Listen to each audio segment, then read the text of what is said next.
இயேசு உங்களை நேசிக்கிறார். பிரியமானவர்களை, இந்த நாளில் ஆண்டவர் நம்மளோடு பேசும்படிய வேதத்திலிருந்து ஒரு 2 வசனை கூட வாசித்து ஆண்டவர் நம்மளோடு இடைபடுகிற காரியத்தை பார்ப்போம்.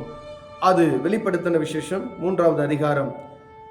சர்தை சபையின் தூதனுக்கு நீ எழுத வேண்டியது என்னவெனில், தேவனுடைய 7 ஆவிகளையும் 7 நட்சத்திரங்களும் உடையவர் சொல்லுகிறதாவது, உன் கிரியைகளை அறிந்திருக்கிறேன். நீ உயிருள்ளவன் என்று பெயர் கொண்டிருந்தும் செத்தவனாய் இருக்கிறாய். நீ விழித்து கொண்டு சாகிறதுக்கு ஏதுவாய் இருக்கிறவைகளை ஸ்திரப்படுத்து.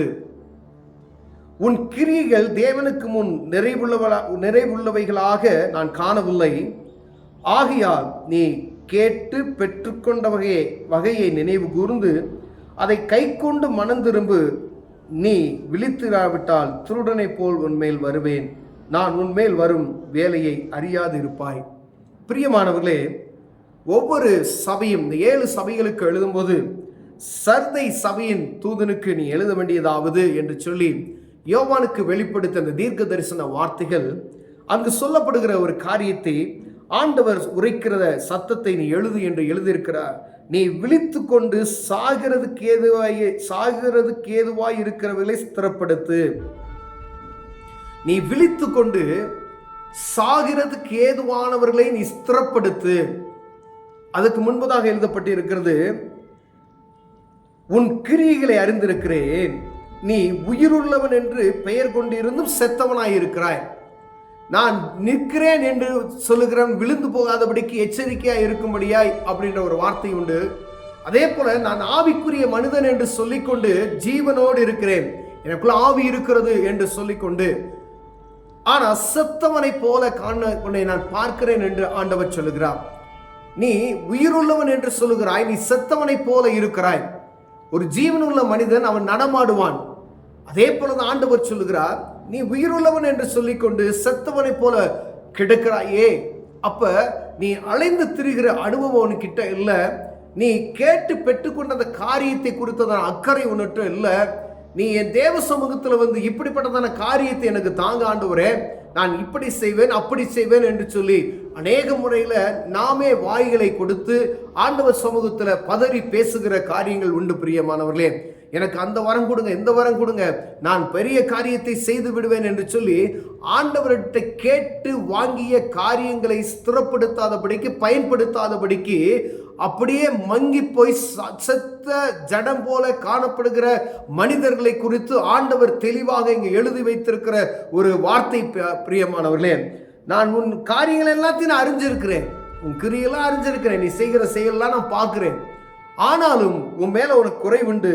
நீ உயிர் உள்ளவன் என்று சொல்லிக்கிட்டு இருக்கிற, பெயர் கொண்டு இருக்கிறதும் செத்தவனாய் இருக்கிறாய். உன் ஆவிக்குரிய வாழ்க்கை செத்து போய்விட்டது, நீ ஜீவனற்று போய் இருக்கிறாய் என்று தேவன் சொல்லுகிறார். பிரியமானவர்களே, ஆனாலும் ஆண்டவர், நீ செத்து போய் கிடக்கிற, உன் ஆவிக்குரிய வாழ்க்கை மரிச்சு போயிட்ட, ஜீவன் இல்லாமல் இருக்கிறது, அதை நீ பாருங்க. ஆண்டவர் சொல்றாரு, அப்படிப்பட்ட ஒரு மனிதனை பார்த்து தீர்க்க தரிசனமான வார்த்தை, இது கடைசி காலமாய் இருக்கிறபடினால் மீண்டுமாய் உனக்கு ஒரு வாய்ப்பை கொடுக்கிறேன் என்று சொல்லி ஆண்டவர் பாருங்க, நீ விழித்து கொண்டு. ஐயா, இந்த வார்த்தைகளை கேட்டுக்கொண்டு இருக்கிற அன்பு சகோதரனை சகோதரியே, நாம் ஆவிக்குரிய மனிதனாய் இருந்து சற்று சில நேரங்களில் நம்முடைய மாம்ச எண்ணங்கள்ல ஓடிக்கொண்டு அநேக நேரங்கள் ஆவிக்குரிய வாழ்க்கையை சாகடித்து விட்டு அப்படியே உலக மனிதர்களைப் போல அப்படியே சும்மா இருப்போம். பார்த்தீங்களா? அப்படிப்பட்ட ஜனங்களை பார்த்து, அப்படிப்பட்ட ஆவிக்குரிய மனிதர்களை பார்த்து ஆண்டவர் சொல்லுகிறார், நீ ஆவிக்குரிய வாழ்க்கையில செத்து போய் கிடக்கிற, நீ நடித்து கொண்டு இருக்கிற, எனக்குள்ள ஆவி இருக்கிறது என்பது போல நீ உணர்வுள்ளதை போல மற்றவங்கிட்ட நீ பேசிக்கிட்டு இருக்கல, உனக்குள்ள ஆவி இல்லாதபடிக்கு நீ ஜீவனற்று போய் கிடக்கிறதை நீ மறந்து விட்டாய்.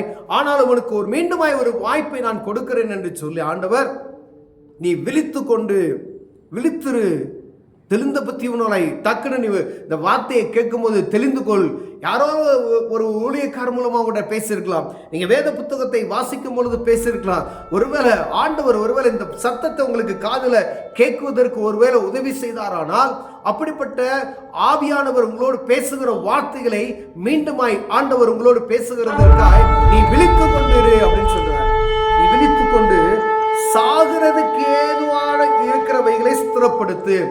ஆவிக்குரிய வாழ்க்கையில சாகிற நிலைமையில கிடக்கிற அப்படிப்பட்டதான ஆட்களை நீ பிடித்து நீ உயிர் பெற செய்வீரா அப்படின்னு சொல்லி சொல்ற. நீ ஆவிக்குரிய உயிர்மீச்சு வேற, ஆனா சரீரத்தினுடைய ஜீவன் ஆத்மா அது வேற. நீ ஆவிக்குரிய வாழ்க்கையை குறித்து ஆண்டவர் இங்க பேசுகிறார். நீ என்னை அறிந்து கொண்டு ஆவியில நீ ஆண்டவர் கொடுத்த அந்த பரிசுத்த ஆவியின் அபிஷேகத்தை பெற்று அது செத்து போட்ட அந்த ஆவியை உயிர்ப்பிக்கணும் அப்படின்னு சொன்னா நீ விழித்திருந்து, நீ புரிந்து கொள்வத, நீ எழுந்திருந்து சாகுதற்கு ஏதுவாய் இருக்கிறவைகளை நீ ஸ்திரப்படுத்து. நீ எப்படி இருந்தியோ அதே போல அநேக பேர் மரித்து போகிற ஒரு சூழ்நிலையில காணப்படுகிறாங்க. ஆவிக்குரிய வாழ்க்கையில அவர்கள் பின்மாரிக்குள் போய்கொண்டே இருக்கிறார்கள். காலம் கடைசி ஆகிவிட்டது. உணர்வற்று போய் இருக்கிற ஜனங்கள் அநேக பேர் உண்டு. அதை அறிய விடாதபடிக்கு பிசாசானவன் கண்களை கட்டி வைத்திருக்கிறான்.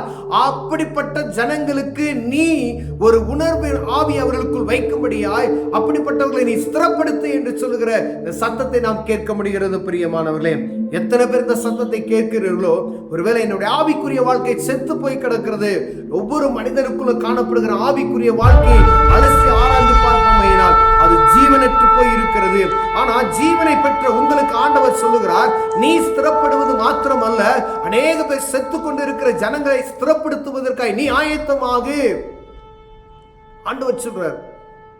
அநேக ஜனங்கள் பின்மாற்றத்துக்குள்ளாக தள்ளப்பட்டு கொண்டிருக்கிறார்கள். ஏன்னா வஞ்சிக்கப்படுகிற காலம் சமீபமாய் இருக்கிறது. அவருடைய வருகை வந்து கொண்டிருக்கிறது. பிரியம் எந்த நேரத்தில் வரும் யுத்தங்களின் செய்திகளும் கேட்டுக்கொண்டிருக்கிற நாம் அவருடைய சத்தத்துக்கு செவி கொடுக்காமல் இருப்போமைனால் வேத புத்தகத்தை கையில் எடுத்து எத்தனை நாட்கள் ஆகிவிட்டது. நீங்க தேவ சமூகத்தில் அமர்ந்து தனியா உட்கார்ந்து ஜெபித்து எத்தனை நாட்கள் ஆகிவிட்டது. கடமைக்கா எல்லாரும் வழிபடுகிறது போல 5 நிமிஷம் ஆண்டவரே என்னை பாரும் என்று சொல்லிவிட்டு போகிற கூட்டு திருமத்தில் வாழ்ந்து கொண்டிருக்கிறோமா?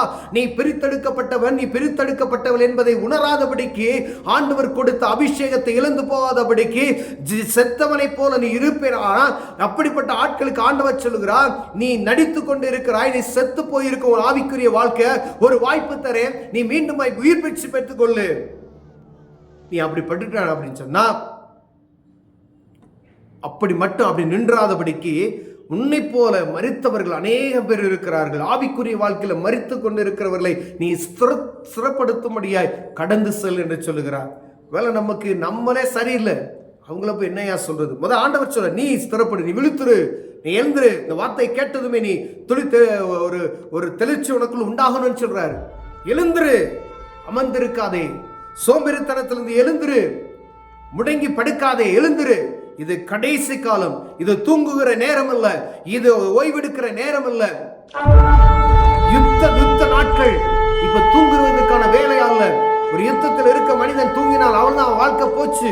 அதே போலதான் ஆண்டவர் அவரை முன்குறித்து அழைக்கப்பட்ட ஆண்டவருடைய பிள்ளைகளை அவருடைய ராஜ்யத்தை வருகைக்காய் முன்குறித்து பிரசங்கிக்க முடியாது தெரிந்து கொள்ளப்பட்ட ஒவ்வொருவருக்காக ஆண்டவர் சொல்லுகிறார், ஆவிக்குரிய வாழ்க்கையில செத்து கிடந்தா நீ உயிர் மீட்சி பெற்றது அல்லாதபடி நீ போய் கடந்து சென்று சாவுக்கு எதுவாய் இருக்கிற ஜனங்களை மீண்டுமாய் உயிர்ப்பிச்சு எழுப்பிவிடு என்று சொல்லுகிற சத்தத்தை ஆண்டவர் சொல்லுகிறார். பிரியமானவர்களே, உன் கிரியைகளை தேவனுக்கு முன் நிறைவுள்ளவைகளாய் நான் காணவில்லை.